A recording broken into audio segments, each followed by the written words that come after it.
hamba Allah 39 tahun dari DKI Jakarta. Ana ingin memahami adab menjadi istri kedua karena suami ana berpoligami. Kembali ke masalah poligami, bahasannya poligami dalam Islam adalah yang saya fahami ya, bab tertinggi dalam bab nikah. Jadi dia adalah poin tertinggi dalam bab nikah. Kalau bicara poligami berarti bicara Anda sudah lewatin semuanya tahapan pernikahan itu. Seperti misalnya melalui akad nikah yang benar, sudah memberikan hak pasangan masing-masing, ya, sudah menjalankanlah tugas dengan benar, maka Anda ingin sentuh penyempurnaan agama dengan poligami. Nah, seperti itu ya.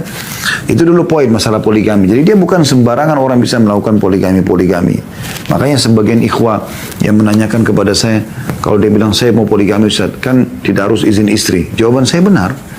Tapi antum mau poligami jangka panjang atau jangka pendek? Maka jawabannya tentu jangka panjang Ustaz. Baik, jangka panjang jangan lakukan.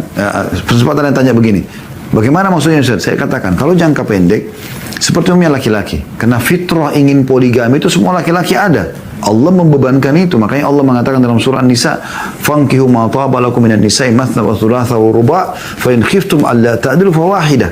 Ya. Nikahilah wanita itu 2, 3, 4. Kalau kalian takut tidak adil, baru 1. Kalau kalian tidak takut, tidak bisa jalankan, bukan adil, tidak bisa jalankan, maka baru 1. Berarti kan memang ada potensinya, ada perintahnya untuk Allah bebankan itu supaya lebih banyak keturunan manusia yang bisa lahir. Nah, sekarang kasusnya adalah perlu penataan yang benar. Kalau jangka pendek, suka perempuan diam-diam nikah selesai. Istri tahu ribut, pilih salah satunya atau bertahan dalam kondisi dia terhina. Kalau jangka panjang, rangkul pasangan sama-sama, berikan pemahaman yang cukup masalah agama, dan Anda tunjukkan, dan Anda pun laki-laki mempelajari dengan baik masalah poligami itu, bagaimana keadilannya. Ya. Yang wajib itu adalah nafkah dan mabit. Ya. Nah, kalau nafkah mutlak, harus diberikan kebutuhan dasar. Ya. Kebutuhan istri disamakan semua, kalau ada anak maka ditambahkan kebutuhan anak. Kemudian kalau mabit ini menginap, ini idealnya masing-masing 1 malam, berputar. Kalau misalnya orang poligami dengan 4 orang istri, terus begitu. Atau tergantung kesepakatan. Nah, di sini bisa terjadi kesepakatan, misalnya ada istri yang lebih banyak anaknya, maka dia minta lebih banyak malam. Itu boleh saja. Yang penting semua istri sudah disampaikan. Seperti itu ya. Nah, ini umumnya masalah poligami itu. Saya kembali kepada pertanyaan penanya di sini. Ana ingin memahami adab menjadi istri kedua karena suami ana berpoligami. Yang saya tangkap penanya berarti istri kedua ya. Maka Anda sekarang masuk ke dalam rumah tangga suami. Ada istri pertamanya. Ya. Yang pertama Anda harus tahu poligami berarti ada pembagian waktu. Ya. Anda punya hak mutlak nafkah. Malam pembagian waktu. Kalau suami Anda mau membagi sehari istri pertama, sehari Anda, maka itu bagus. Kalau tidak bisa, misalnya dia mengatakan, ini istri pertama saya punya anak 2 atau 3. Maka kemungkinan saya akan memberikan 4 malam, Anda 2 malam. Atau dia 5 malam, Anda 2 malam. Atau dia 3, Anda 3. Misalnya dia 4, Anda 3 misalnya. Itu tergantung. Ya. Maka ini Anda tergantung, mengiyakan tidak. Kalau saya saran saya sih ini mengiyakan tentunya ya. Agar memang berjalan baik rumah tangga itu. Selanjutnya, jalin hubungan yang baik dengan istri yang pertama. Ya, Anda pendatang baru, maka Anda bagaimana caranya bisa berbaur, datang, ya, kenalan, menunjukkan kalau saya bergabung ini bukan untuk merusak rumah tangga. Saya mau bergabung di sini untuk menyempurnakan rumah tangga ini gitu. Tolong kalau ada hal-hal yang butuh saya dibantu silahkan gitu. Jadi jelas dan terjadi komunikasi Anda dengan dia dengan baik gitu. Dan insya Allah kalau ini sudah dihidupkan komunikasi antara Anda dengan istri pertama baik, Anda biasa ketemu, ngobrol sama-sama, jalan sama-sama, maka nanti akan lebih cair insya Allah suasananya. Ya. Selain daripada itu, Anda menjalani sabar ya. Sabar dalam menjalani rumah tangga. Semua rumah tangga butuh kesabaran teman-teman sekalian. Tidak boleh orang selalu sedikit ada masalah sudah langsung dijadikan sebahan ribut. Dan ingat pesan penting, jangan pernah libatkan orang ketiga dalam rumah tangga Anda yang tidak paham permasalahan atau tidak paham hukum. Banyak rumah tangga orang rusak, baik poligami atau monogami. Begitu ada masalah sedikit, ada beban, dia bicara sama orang Misalnya temannya yang janda. Janda gagal rumah tangga. Kecuali kalau janda meninggal suaminya. Kalau janda cerai, ini jadi pertanyaan bagaimana dia sendiri tidak berhasil rumah tangga. Anda konsultasi dengan dia. Atau laki-laki konsultasi sama duda. Duda yang sering cerai sama istri atau sudah berapa kali cerai sama istri. Maka ini tidak layak untuk jadi konsultasi. Atau konsultasi dengan anak yang masih gadis atau masih bujang. Ini nggak bakal mungkin bisa berhasil. Maka kalau Anda mau libatkan orang yang sudah berhasil di bidangnya poligami. Anda bicara sama orang yang poligami.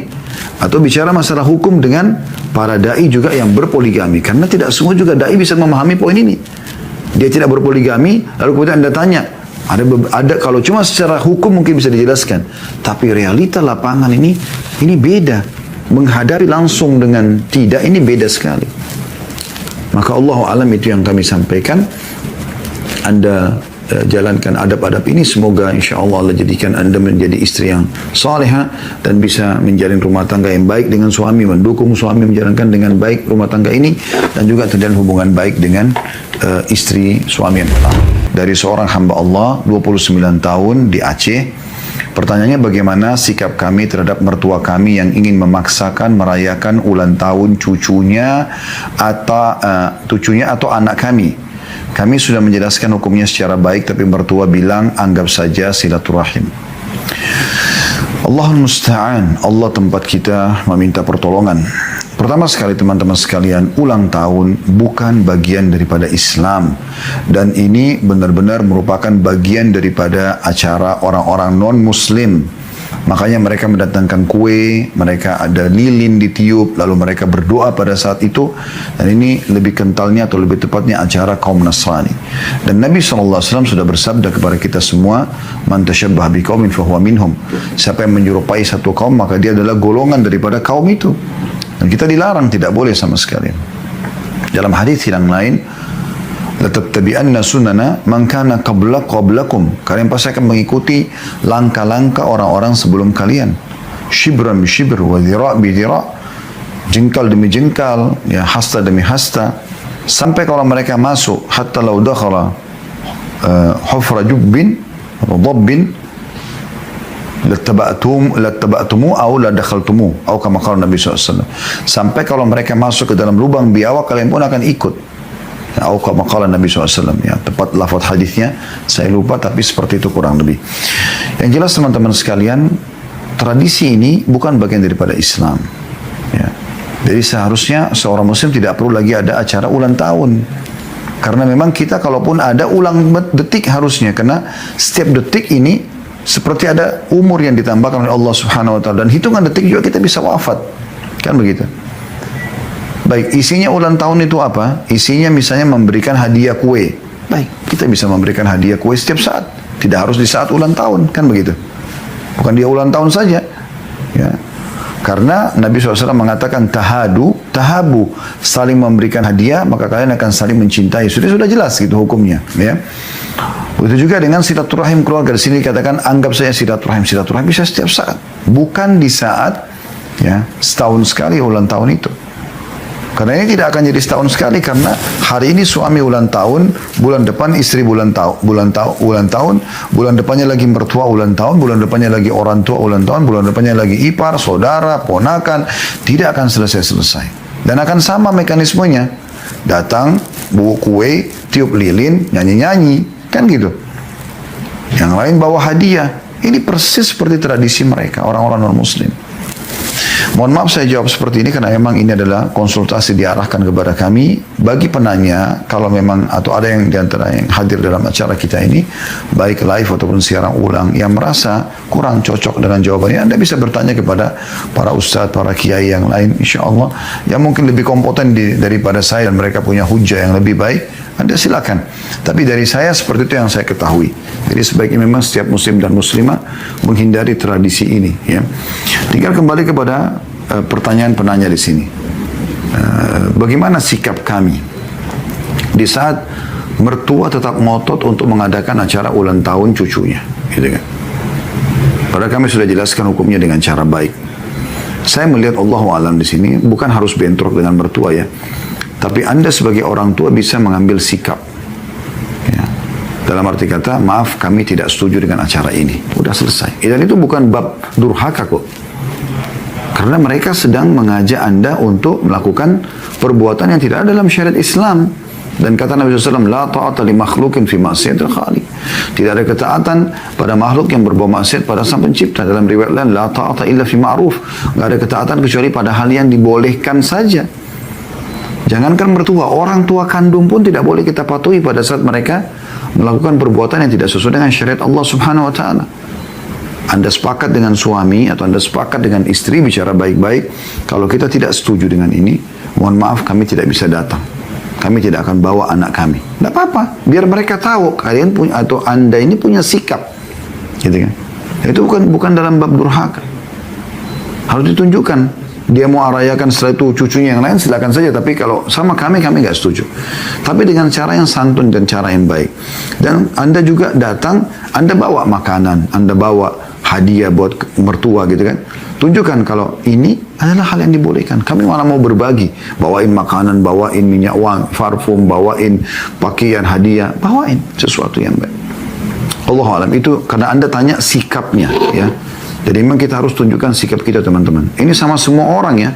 Sama semua orang. Bukan hanya mertua. Sama teman-teman gitu kan. Karena kalau Anda tidak menunjukkan sikap masalah tidak boleh misalnya, maka akan selalu merasa tidak enak. Dan perasaan tidak enak ini nggak benar. Gitu kan. Akhirnya diajak kalau sama teman-teman ke diskotik, ke bar. Oh karena tidak enak, jadi akhirnya terpaksa pergi. Oh nggak bisa. Tunjukkan prinsip kalau saya tidak ikut. Dari awal, jadi mereka sudah tahu. Nggak jadi PR terus gitu kan. Allahu a'lam. Tahun dari Kalimantan Timur. Assalamualaikum warahmatullahi wabarakatuh. Ustaz, saya seorang ibu rumah tangga. Kami menikah baru jalan 1 tahun 3 bulan. Kami beda usia cukup jauh 13 tahun. Qadarullah kami belum dikaruniai anak. Kemarin saya baru periksa ternyata saya ada gangguan hormon yang menyebabkan sel telur saya belum cukup untuk dibuahi.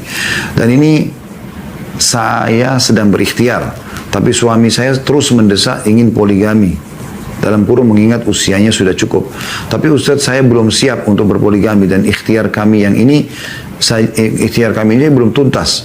Ini yang buat saya kepikiran dan sedih Ustaz. Mohon nasihat dan arahannya karena saya bingung harus bagaimana dan bujuk suami agar biar jangan dipoligami. Ya. Baik, pertama sekali ibu yang bertanya dari Kalimantan ini perlu Anda fahami kalau poligami bagian daripada Islam, bukan hal yang harus dibenci. Gitu kan? Dan juga jangan selalu persepsi negatif pada poligami, itu dulu. Poligami itu tidak selamanya negatif, kecuali Anda sudah terlanjur ada persepsi negatif tentang itu. Karena poligami adalah hal yang positif. Agama memerintahkan. Ibu tidak ada masalah seperti ini pun, tetap suami boleh berpoligami. Dan saya melihat di sini, suami mendesak, membicarakan, meminta ini berarti kan dia sayang sama Anda. Kalau tidak dia diam-diam aja menikah. Terbukti dia bicara baik-baik dengan Anda di sini. Ingin mengajak supaya sama-sama gitu ya, merangkul. Keberadaan saudari muslimah yang akan bergabung dalam rumah tangga ini bukan mengurangi kadar kedudukan Anda sebagai istri. Sama sekali tidak. Kalau dilakukan dengan cara yang sehat ya, yang benar. Perempuan itu Anda temuin, Anda tahu, Anda lihat pernikahan itu, Anda bergabung sama-sama. Jadi sama-sama membangun rumah tangga itu, maka tidak ada masalah. Itu kalau masalah poligaminya.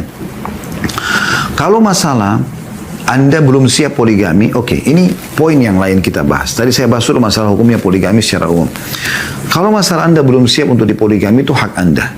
Anda bisa bahasakan baik-baik dengan suami, gitu kan. Anda tidak usah sedih, Anda bilang poligaminya karena apa? Karena anak. Baik, izinkan saya sekarang ikhtiar. Tapi memang ibu perlu kasih waktu gitu ya. Saya coba kasih saya waktu setahun misalnya. Saya coba ikhtiar. Setahun itu ibu berdoa, ibu coba ikhtiar medis, ikhtiar herbal. Coba. Ya. Karena kalau hanya karena masalah anak, saya akan bisa memberikan solusi itu, gitu kan. Tapi Allahu alam saya melihat, ya, suami di sini bukan salah. Tidak bisa kita salahkan. Karena dia memang pengen anak, dia khawatir umur terbatas. Dan dia bukan menceraikan ibu. Dia mengajak ibu poligami. Artinya kita tidak cerai. Tapi ada hukum agama sebagai solusi yang bisa mendatangkan anak buat kita.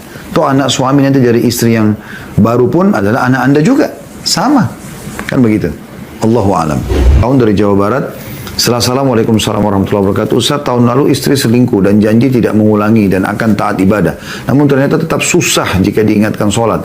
Lebih nurut jika disuruh datang bosnya untuk urus kerjaan hingga larut malam dan jarak jauh dibanding suami. Ya. Larut malam dan jarak jauh dibanding taat sama suami maksudnya. Kadang juga diingatkan oleh anak yang masih kecil untuk sholat, tidak mendengarkan musik dan jangan merokok, namun tetap saja tidak berubah. Apa yang harus saya lakukan Ustaz? Syukran jazakallah khair. Ikuti firman Allah Subhanahu wa taala. Karena ini sudah masuk dalam bab nusyul, pembangkangan. Allah SWT mengatakan, A'udzubillahi minasyaitonirrajim, wallati takhafuna nusyudahunna fa'idhuhun.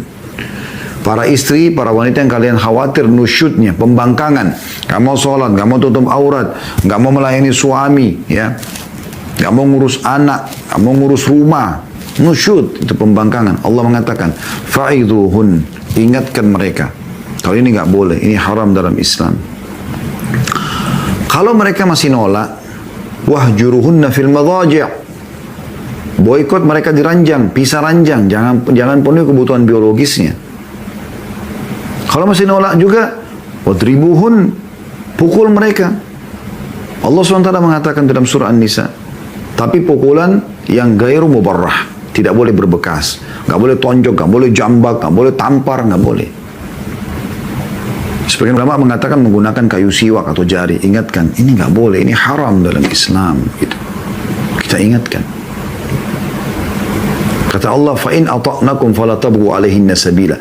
Kalau mereka sudah patuh pada kalian, jangan kalian cari-cari lagi permasalahan buat mereka. Nggak usah. Ya udah, sudah cukup. Kalau tetap ngotot, tetap merokok, tetap musik, tetap kerja sampai larut malam, lebih milih bosnya daripada suaminya, saran saya Allahu a'lam ini kepada Anda, mohon maaf saya bahasakan ini, Anda istikharahkan lalu Anda lihat hasilnya. Untuk lanjutkan atau tidak lanjutkan rumah tangga ini. Karena istri seperti ini tidak bisa dipertahankan. Sudah pernah selingkuh, janji tidak akan mengulanginya, gitu kan? Baik. Kemudian akan taat ibadah, tapi ternyata tidak sholat. Lebih milih bosnya daripada ya suaminya. Kemudian anak juga ingatkan sholat, tidak mau dengar, tetap merokok, tetap dengar musik, ya, tetap saja tidak mau berubah. Di situ begitu bahasanya.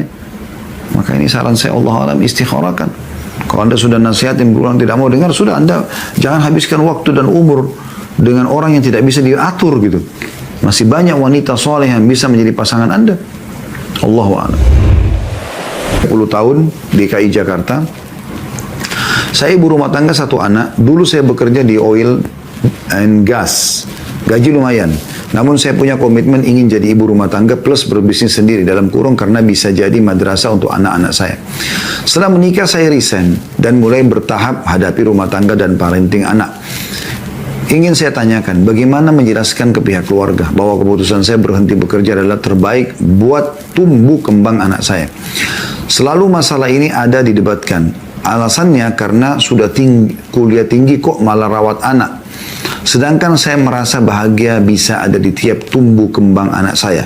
Suami saya malahan menyuruh mungkin ya, saya harus di rumah. Jika jualan silakan dari rumah, jualan online. Namun kadang saya nggak pandai menghadapi keluarga besar saya. Mohon bantuannya Ustaz Khalid, jazakallah khair. Apa yang ibu lakukan sudah benar. Sudah benar. Ibu berhenti kerja, ibu urus rumah, dan ibu taat dengan suami. Itu langkah yang paling tepat. Ibu jangan pernah merasa ibu salah. Oke? Itu poin dulu. Tinggal masalah keluarga. Keluarga tidak perlu mencampuri terlalu jauh. Dan ibu tidak usah terbebani dengan keluarga. Bahasa yang mereka gunakan, masa sudah kuliah tinggi cuma ngurus anak. Subhanallah. Terus orang kuliah tinggi nggak ngurus anak. Justru kewajiban utama urus anak, bukan kuliah. Bukan kerja prestasi dunia, bukan. Terutama bagi wanita. Wanita yang sukses, wanita yang bisa menjadi seorang istri yang selalu didambakan, dirindukan oleh suaminya, dan juga menjadi ibu yang baik buat anak-anaknya. Seperti ini, melihat setiap tumbuh kembang anaknya. Setiap saat. Setiap saat, karena anak itu butuh. Saya punya anak-anak kecil di rumah, saya lihat luar biasa. Sedikit saja istri lalai, mungkin sudah bisa terjadi sesuatu yang tidak diinginkan. Pecah gelas, jatuh ini, kebentur di sana, banyak macam-macam.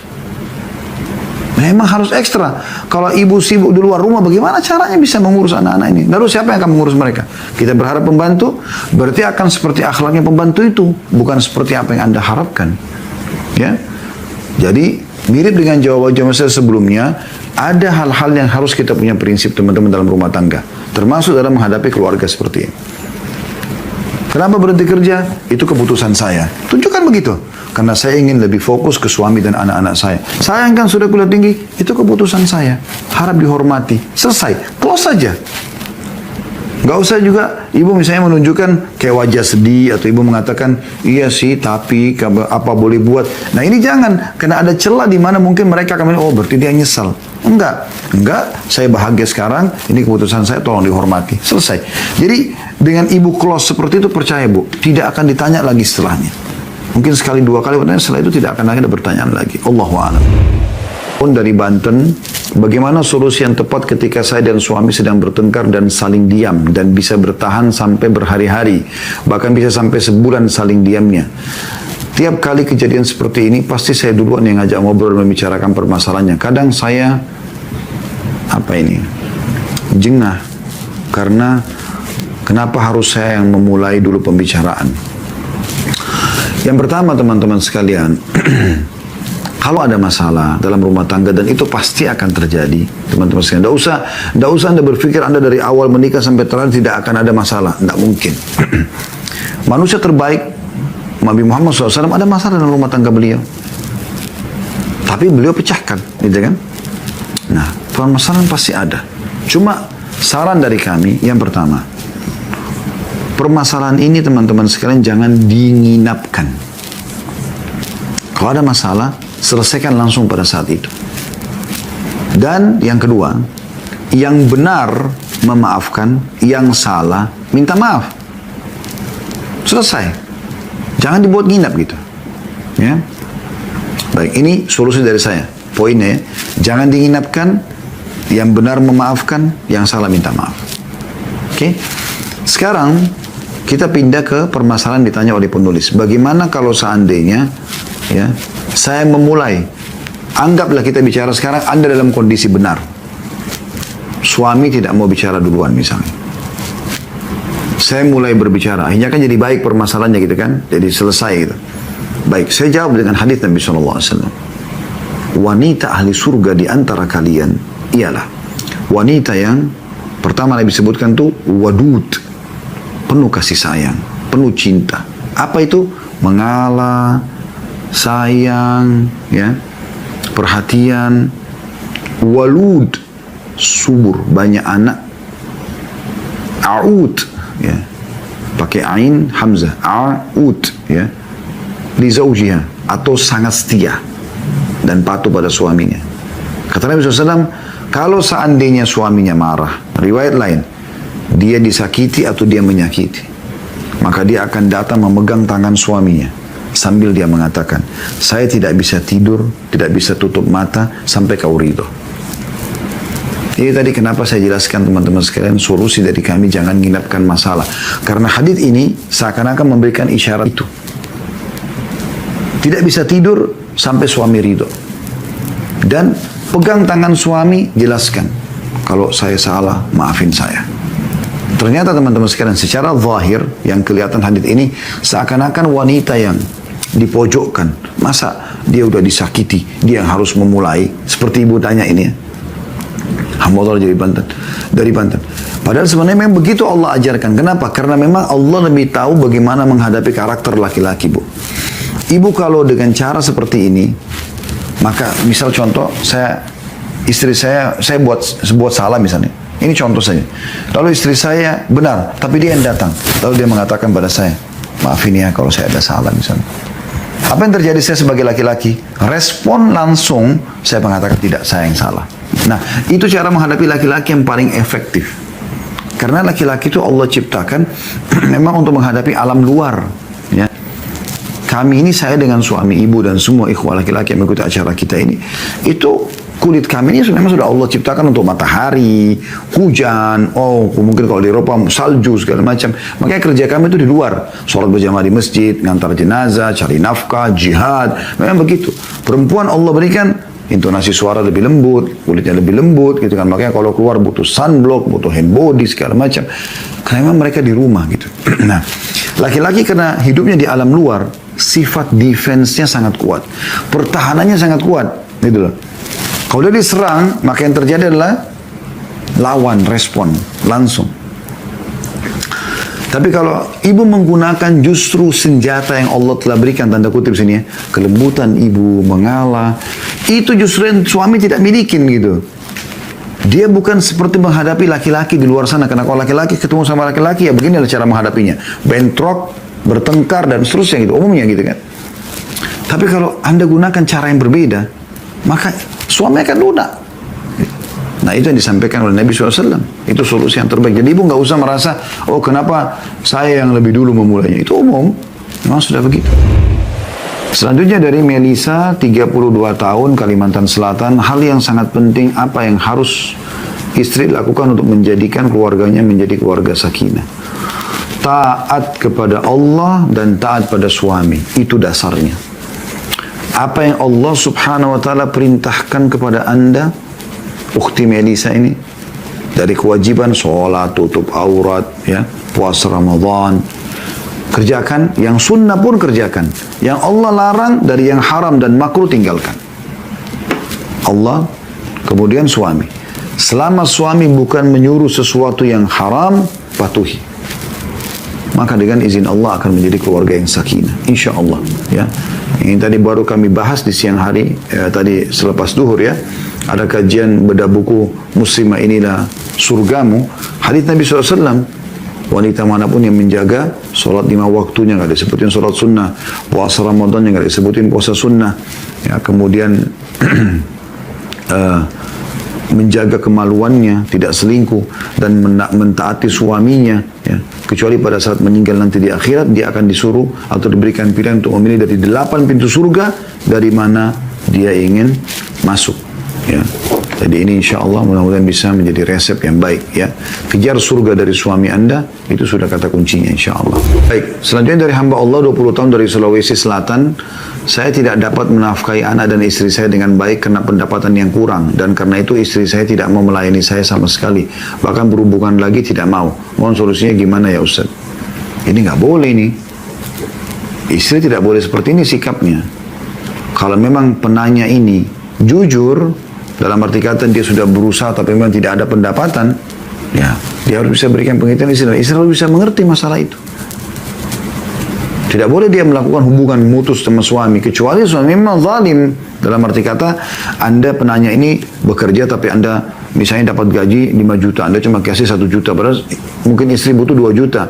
Anda pokoknya tidak mau tahu. Nah itu mungkin di saat itu dia punya hak bahkan untuk tidak melanjutkan lagi rumah tangga dengan Anda, karena nafkah yang harusnya dia terpenuhi, ya. Mungkin anak-anaknya menangis depan matanya butuh susu, mungkin dia juga butuh makan, anak-anaknya juga yang sedikit dewasa mungkin sudah butuh makan, bukan cuma susu, tidak ada makanan, suami dihubungi tidak mau tahu, nah itu lain. Tapi kalau kondisi Anda benar jujur, nah semestinya istri tidak boleh begini, ya. Jadi saran saya, karena di sini diminta mohon solusinya Ustaz, yang pertama, Anda berdoa dulu kepada Allah Subhanahu wa taala agar dibukakan rezeki, dan kami pun doakan insyaallah. Dan Anda juga berdoa agar Allah berikan pemahaman menggambarkan keadaan sebenarnya kepada istri Anda ini. Allah SWT biarkan menggambarkan, nanti akan sampai ke istri Anda dengan caranya Allah. Mungkin ada orang lain yang menceritakan misalnya. Kemudian juga kalau ada satu kota bersama, Anda bisa datangkan istri, perlihatkan tempat kerja.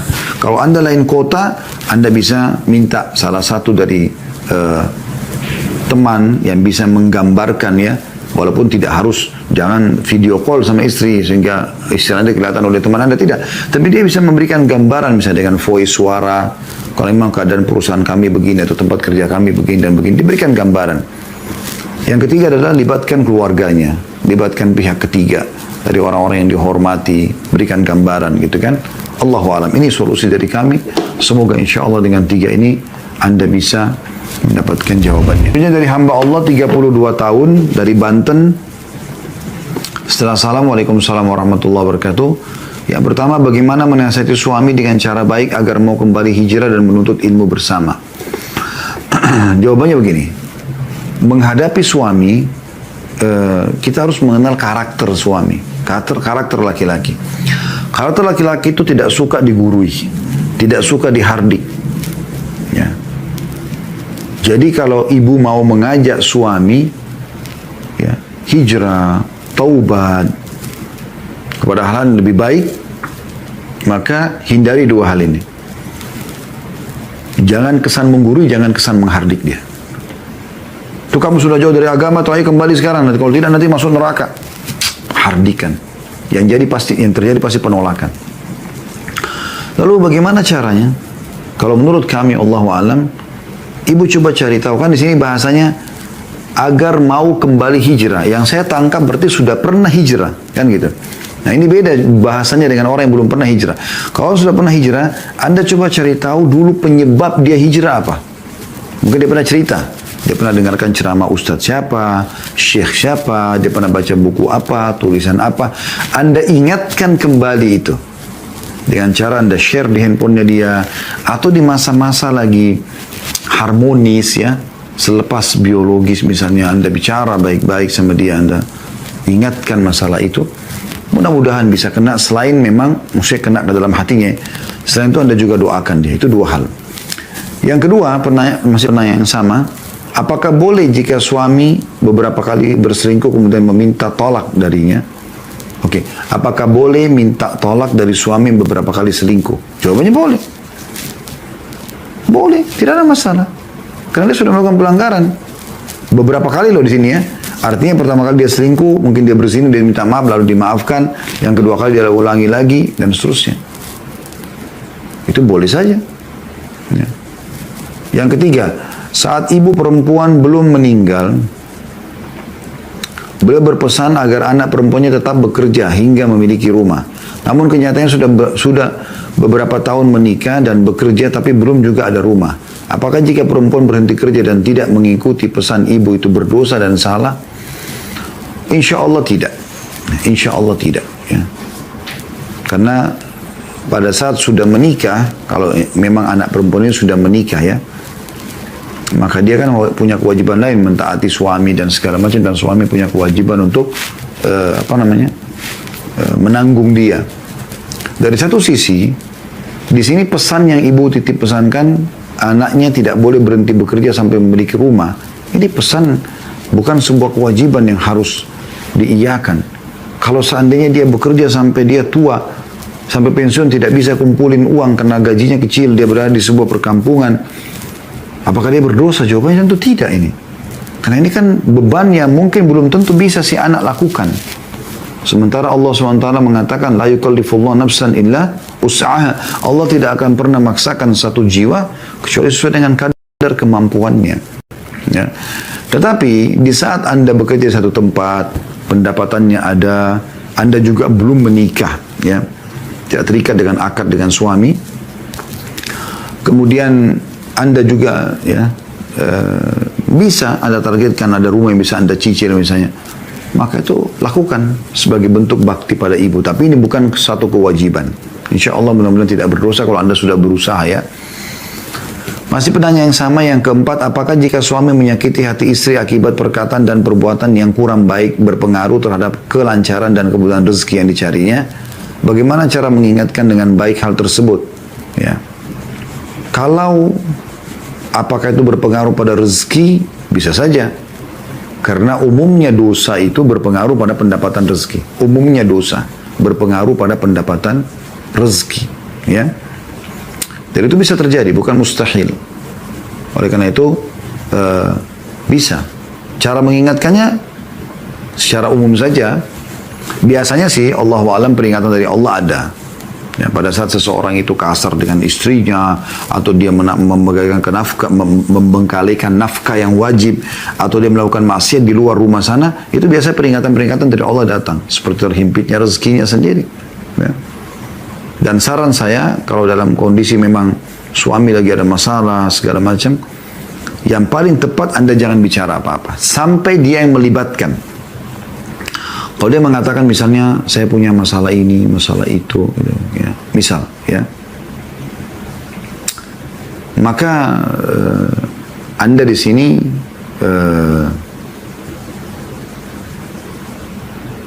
berikan masukan. Kalau dia bertanya ya, seperti itu kurang lebih. Kalau dia tidak bertanya, saran saya nggak usah. Tapi saya yakin kalau dia sebagai suami dia akan bertanya gitu, ya.